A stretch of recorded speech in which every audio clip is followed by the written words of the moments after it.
Bapak Ibu yang dikasihi Tuhan Yesus Kristus, sebelum kita merenungkan firman Tuhan, mari kita bersatu di dalam doa. Tuhan Allah Bapa, di dalam Yesus Kristus kami mengucap syukur atas penyertaan-Mu, sehingga pada malam hari ini kami kembali bersekutu memuji dan memuliakan nama-Mu di dalam keluarga kami masing-masing. Sebentar kami akan merenungkan firman-Mu. Terangi hati kami dengan kuat kuasa Roh-Mu yang kudus, sehingga kami dapat mengerti dan memahami firman Tuhan dengan baik. Pakai hamba-Mu untuk menyampaikan kebenaran firman-Mu pada malam hari ini. Dalam nama Yesus kami berdoa. Amin. Saudara-saudaraku yang dikasihi Tuhan, 1 Petrus pasal 4 ayat 7-11, hidup orang Kristen merupakan nas renungan kita bersama-sama. Hari-hari ini adalah hari-hari yang berat, hari-hari yang sulit bagi kita semua.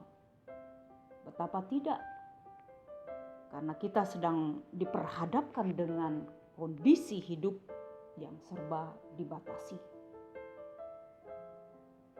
Dan kita tidak tahu kapan keadaan ini akan berakhir. Kita melihat pernyataan-pernyataan, prediksi di luar sana bahwa kondisi ini akan berlangsung lama. Nah, saudara-saudaraku yang dikasihi Tuhan, apa yang terjadi hari-hari ini membawa kita kepada perenungan diri. Kenapa ini terjadi? Firman Tuhan di dalam 1 Petrus pasal 4 ayat yang ke-7 berbunyi demikian, bahwa hari-hari ini adalah kesudahan. Dikatakan kesudahan, segala sesuatu telah dekat. Kesudahan, akhir, penghabisan, berarti akhir segala sesuatu itu sudah dekat dan tidak lama lagi. Dan untuk menghadapi itu semua, bagaimana caranya? Firman Tuhan katakan, hendaklah kita dapat menguasai diri. Kuasailah dirimu. Bapak Ibu yang kekasih dalam Tuhan, yang terjadi dalam kehidupan kita adalah kadangkala bukan kita yang menguasai diri. Bukan kita yang mengendalikan diri kita, tetapi situasi, keadaan hidup yang menguasai kita. Ketika hari-hari ini banyak sekali hal-hal yang bisa memancing kita untuk berbuat dosa. Dalam keadaan yang serba sulit ini, bekerja pun kita tidak bisa leluasa lagi. Bahkan mungkin tidak bisa bekerja lagi. Karena banyak di luar sana saudara-saudara kita yang di PHK, kehilangan pekerjaan mereka. Mereka tidak bisa lagi melakukan aktivitas dan tidak bisa menghasilkan uang lagi untuk kebutuhan hidup mereka. Dan hal ini tidak mustahil akan menimbulkan pikiran-pikiran, tindakan-tindakan kriminal, tindakan-tindakan dosa yang dilakukan. Bahkan dalam kondisi yang sangat pelik ini, banyak kali orang yang tidak bisa mengendalikan dirinya, emosinya. Orang mudah marah. Orang mudah tersulut emosi. Bahkan seringkali ketika mendengar informasi-informasi yang masuk langsung ditelan dan orang menjadi panik. Orang menjadi tidak terkendali lagi. Dia tidak bisa mengendalikan dirinya karena kondisi situasi hidup yang berat ini justru yang mengendalikan dia. Nah, firman Tuhan katakan, pada masa akhir ini, dalam hari-hari ini, hendaklah kita dapat menguasai diri. Bagaimana kita dapat menguasai diri? Caranya adalah dengan tenang menghadapi segala sesuatu. Ketenangan diperlukan oleh banyak orang, oleh semua orang. Ketenangan diperlukan di dalam mengambil keputusan. Ketenangan diperlukan untuk bertindak, mengambil sikap. Ketenangan diperlukan ketika kita mengeluarkan kata-kata kita. Dan untuk bisa tenang, apa yang bisa kita lakukan? Firman Tuhan mengatakan bahwa hanya dekat Allah saja aku tenang. Itu dikatakan oleh Daud. Nah, Bapak Ibu yang kekasih di dalam Tuhan, hanya dekat Allah saja aku tenang. Mazmur 62 ayat 1. Apa yang dikatakan firman Tuhan ini adalah hanya dekat Allah saja aku tenang. Berarti hanya bersama Tuhan, hanya dekat Tuhan, kita bisa tenang. Tidak sedikit masalah yang dihadapi oleh Daud sebagai seorang raja, sebagai seorang pemimpin yang besar. Dia mengatur masyarakat, dia mengatur bangsanya, belum lagi kehidupan keluarganya dan sebagainya. Kalau dia tidak tenang, dia tidak akan bisa memerintah dengan baik. Kalau dia tidak tenang, dia tidak akan bisa mengambil keputusan dengan baik.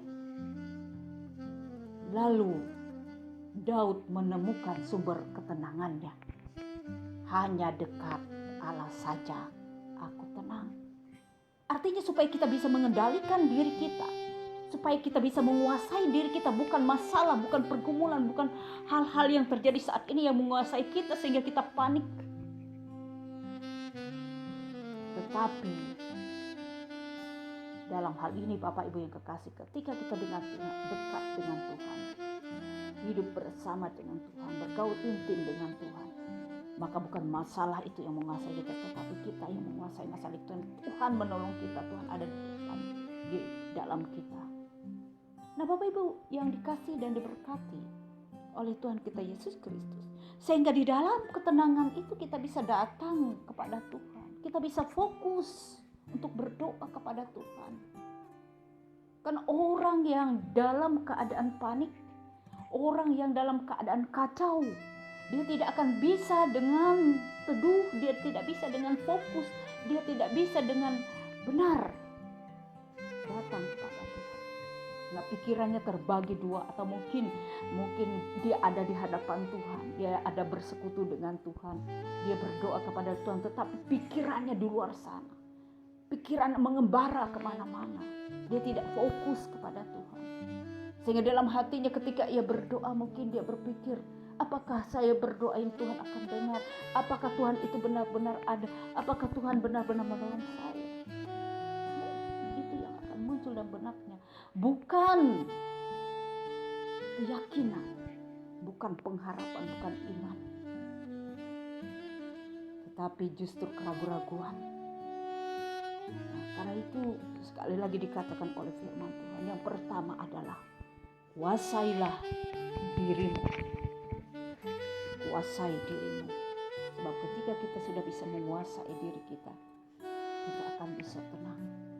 Dan ketika kita tenang, bagaimana kita bisa tenang? Hanya dengan dekat Allah kita tenang. Hanya dengan bersekutu saja dengan Tuhan kita tenang. Hanya dengan sungguh datang kepada Tuhan kita bisa tenang. Banyak orang-orang hari-hari ini justru menghindar. Toh pemerintah katakan jangan berkumpul, jangan ibadah di gereja dan sebagainya, itu himbauan. Bahkan gereja kita, akhirnya kita pun beralasan. Kita justru menjauhkan diri dari persekutuan. Persekutuan dalam kelompok besar kita tidak lakukan. Bahkan persekutuan secara pribadi kita tidak lakukan. Bapak Ibu yang dikasihi Tuhan kita Yesus Kristus, dalam kesempatan ini mari melewati firman Tuhan ini. Di tengah situasi kondisi yang berat ini, kita datang kepada Tuhan. Karena hanya dekat Dia saja kita tenang. Hanya dekat Dia saja kita bisa fokus dalam hidup kita. Meskipun mungkin ada kekhawatiran, ada kebimbangan dalam hati kita, Ketika kita dekat dengan Tuhan, Tuhan sendiri yang akan tenangkan jiwa kita. Tenangkan badai-badai pergumulan yang ada dalam batin kita, dalam benak kita. Dan kita bisa berdoa dengan baik, berdoa dengan fokus. Lakukan persekutuan dengan Tuhan secara pribadi. Lakukan persekutuanmu dengan Tuhan di dalam keluargamu. Lakukan persekutuanmu bersama kelompok-kelompok kecil di jemaatmu. Itu bisa dilakukan untuk membuat kita tenang. Jangan menjauh daripada Tuhan. Justru dalam keadaan yang berat ini, mari kita mendekat dengan Tuhan. Jangan kita dikendalikan oleh situasi keadaan ini, tetapi kendalikan semuanya dengan pertolongan Tuhan. Tuhan yang akan menguatkan kita, Tuhan yang akan memampukan kita, sehingga dengan demikian sebagai orang Kristen kita masih tetap mampu menunjukkan kehidupan keteladanan iman bagi orang-orang lain, dan nama Tuhan dipuji dan dimuliakan. Tuhan memberkati kita dan firman-Nya tidak akan sia-sia. Amin. Mari kita berdoa. Terima kasih atas firman-Mu Bapa yang sangat menguatkan kami, sangat meneguhkan iman percaya kami di tengah pergumulan dunia saat ini. Kami percaya kami mampu karena Tuhan memampukan kami, Tuhan menguatkan kami. Terima kasih Bapa, terpujilah nama-Mu, dalam nama Yesus kami berdoa. Amin.